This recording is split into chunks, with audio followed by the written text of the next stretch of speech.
नमस्कार, मैं doctor Anshul Varman, Apollo hospital Ahmedabad से skin and hair specialist. Welcome to my channel. जो लोग पहली बार मेरा चैनल देख रहे हैं, मैं उनको बताना चाहूँगी कि ये स्किन और हेयर संबंधित एक्सपर्ट जानकारी के लिए ये चैनल शुरू किया गया है, क्योंकि आजकल इंटरनेट पर बहुत सारी इन्फॉर्मेशन अवेलेबल है। चाहे आप गूगल देख लें, यूट्यूब देख लें या बहुत सारी साइट्स जिन पे स्किन की, हेयर्स की कई डिजीज़ेज़, कई कंप्लेंट्स, कई सॉल्यूशंस दिए गए हैं। बट कितना कुछ ऑथेंटिक है, कितना एक्सपर्ट एडवाइसेस से आता है, वो जानना ज़रूरी है।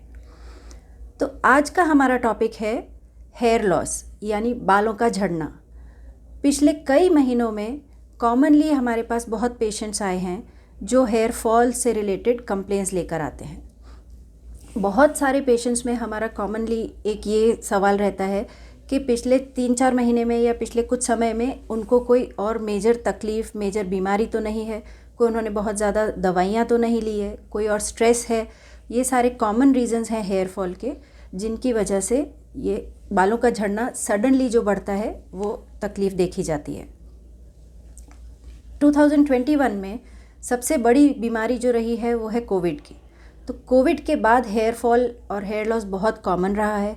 हमारे पास पेशेंट्स आते हैं जो बालों का गुच्छा लेके आ रहे हैं, बहुत सारे बाल झड़ रहे हैं, सडनली हेयर फॉल बढ़ गया है।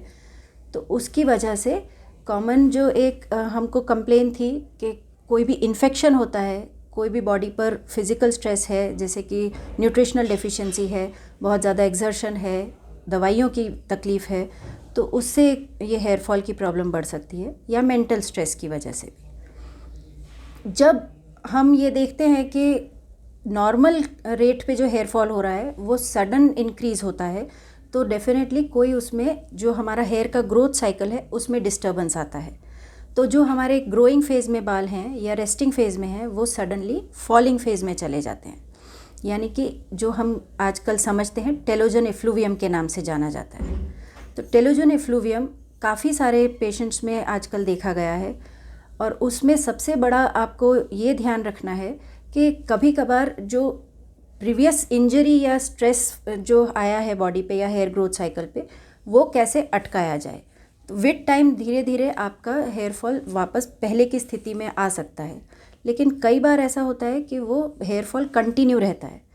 तो उस केस में जैसे आपको 3 से 4 महीने हो गए हैं कोविड से रिकवर हुए, फिर भी आपका ये कंप्लेंट सॉल्व नहीं हुई है, तो आपको ज़रूर आपके डॉक्टर से विचार विमर्श करना चाहिए, उनकी सलाह लेनी चाहिए कि there could be some other reason, यानी कुछ एडेड फैक्टर हो सकता है, हार्मोनल प्रॉब्लम हो सकती है, कोई और दवा आपकी सूट नहीं हो रही हो उसकी वजह से हो सकता है, सीजनल हो सकता है, या न्यूट्रिशनल हो सकता है। तो वो डबल रीज़न की वजह से जब हेयर फॉल बढ़ता है तो वो वापस अपने आप रिकवर नहीं होता है। तो आपके डॉक्टर आपको ट्रीटमेंट के तौर पे दवाइयाँ देंगे जो कि मेनली पेप्टाइड्स होते हैं या फिर सप्लीमेंट्स होते हैं, जैसे जिंक, बायोटिन, आयरन वगैरह, या फिर लगाने की कुछ सीरम और सॉल्यूशंस होते हैं। इन सब की ट्रीटमेंट के सपोर्ट से धीरे धीरे वापस हेयर फॉल कंट्रोल हो सकता है।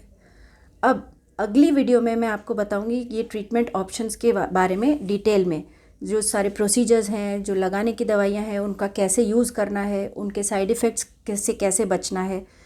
तो अभी के लिए मेरा मेन संदेश यही रहेगा कि अगर आपका हेयर फॉल कंटिन्यूअस है, 2-4 महीने में वापस अपना रिकवर नहीं हो रहा है, तो ज़रूर आप अपने डॉक्टर की सलाह लें।